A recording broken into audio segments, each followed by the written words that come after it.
Boom, Team JQ. All right, going to go over a term that has been asked to me a couple times, and uh, let's just define it, and then let's go into how to use it and a couple of pros and cons. All right, so let's go into it. Owner financing. What is it? It is when the seller of the property decides to directly finance to the buyer the terms and conditions of the loan. That's it. So directly financing to a person and or entity. That's the bottom line of it. Big gist of it. Is rent to own the same? In some ways it is. So if you get to the third type of structuring it, then the third type is lease option. That is technically renting to own it, because you kind of get to drive the car for a little bit and decide if you want to own it or not. Advantages. Most of these advantages are for the seller, but no bank qualifications, no restrictions on APR, so annual percentage rate, no closing costs, no fees from the lender, and then no commissions to a real estate agent, because it's directly, this is a one-on-one or one-on a seller and an entity or entity to entity deal. Disadvantages. Well, like I said before, this is all about the seller. So you need to figure out a win-win for you. But it's going to be the seller's APR, the seller's terms, i.e. the duration of the loan, and they have the final say. That's just the bottom line. They have the final say. When to use it. Normally, you see these during a buyer's market. When it's a hot buyer's market, sometimes you'll see buyers, investors particularly, go out and offer seller financing because they know the property's worth it, and they'll offer a higher APR, a higher down payment, and come together in some way, shape, or form to circumvent circumvent MLS and then get it under their belt without it going to market and stuff like that. Let's see, terms.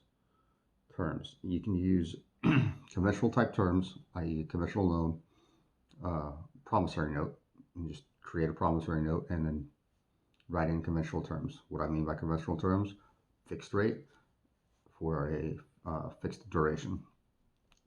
You can use balloon payments. You can use all of that.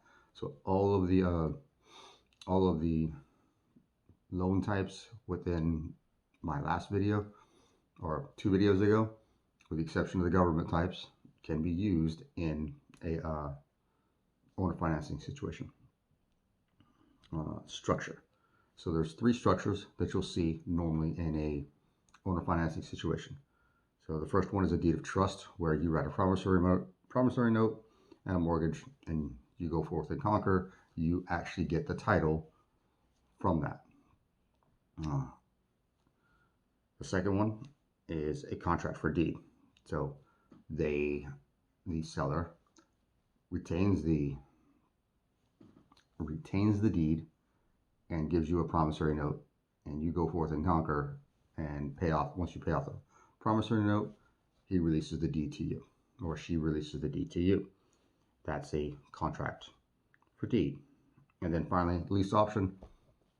Like I said before, you get to test drive the car, test drive the house or property until for a certain duration, and then after that duration is up, you get to say yay or nay and move on, or yay or nay and buy. Those are the 3 normal structures that you'll see with respect to lease option. Now let's go into a few laws. All right, there's one major law, Dodd-Frank 2014.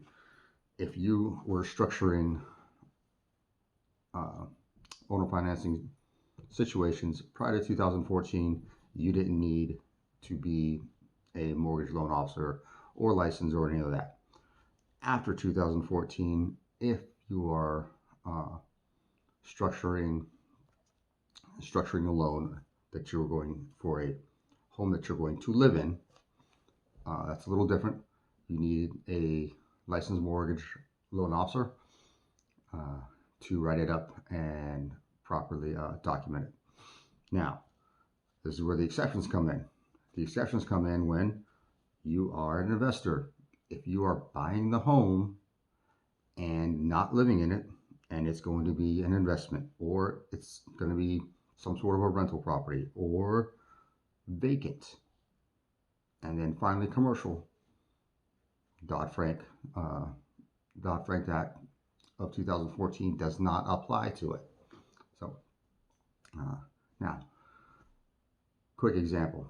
So Bob and Joe again. So Bob says, hey, I want to sell my home. Doesn't want to go on MLS. Reaches out to a whole bunch of his friends.